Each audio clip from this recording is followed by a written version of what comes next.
My fellow Americans, I am thrilled to be back in the United States after our first historic foreign trip. Over the course of 9 days, Melania and I traveled to some of the holiest sites in the 3 Abrahamic religions and met with nearly 100 foreign leaders. Everywhere we went, my goal was to advance American interests, to build a coalition of nations to drive out the terrorists, and to unlock a future of peace, prosperity, and hope for all Americans and people around the world.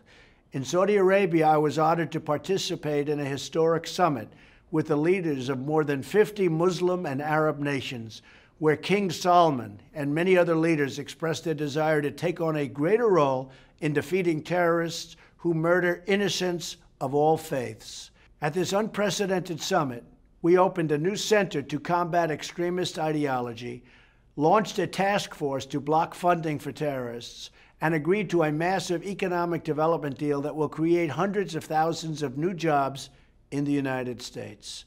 I also discussed the importance of the nations of the region taking more responsibility on migration so that more young people are part of creating a better future in their home societies. From Saudi Arabia, I traveled to Jerusalem, where I reaffirmed the unbreakable bond between the United States and Israel.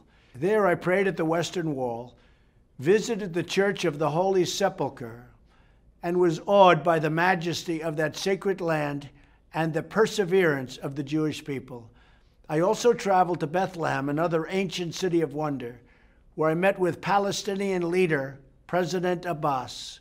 Both President Abbas and Prime Minister Netanyahu assured me they are ready to reach for peace. From Israel, I traveled to Italy, where Melania and I were greatly honored to visit the Vatican and meet Pope Francis. He was really wonderful, a great guy. Then I traveled to 2 summits with our key allies. First, the NATO summit in Brussels, where nations agreed they must do more to meet their financial obligations and pay their fair share, because right now it is not fair to the United States, but it soon will be.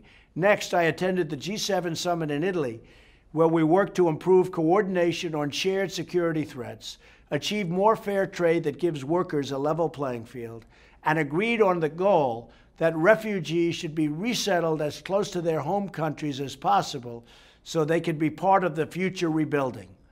Before we returned home, I was delighted to conclude my trip by visiting American military families. Unbelievable people, the true source of our strength. We will always protect those who protect us. Our first foreign trip was full of historic and unprecedented achievements.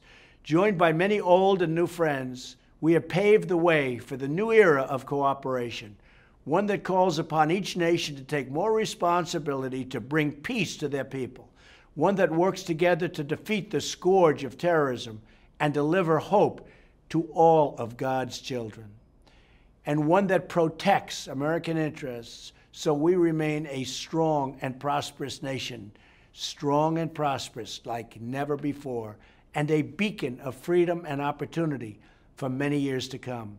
Thank you, God bless you, and God bless the United States of America.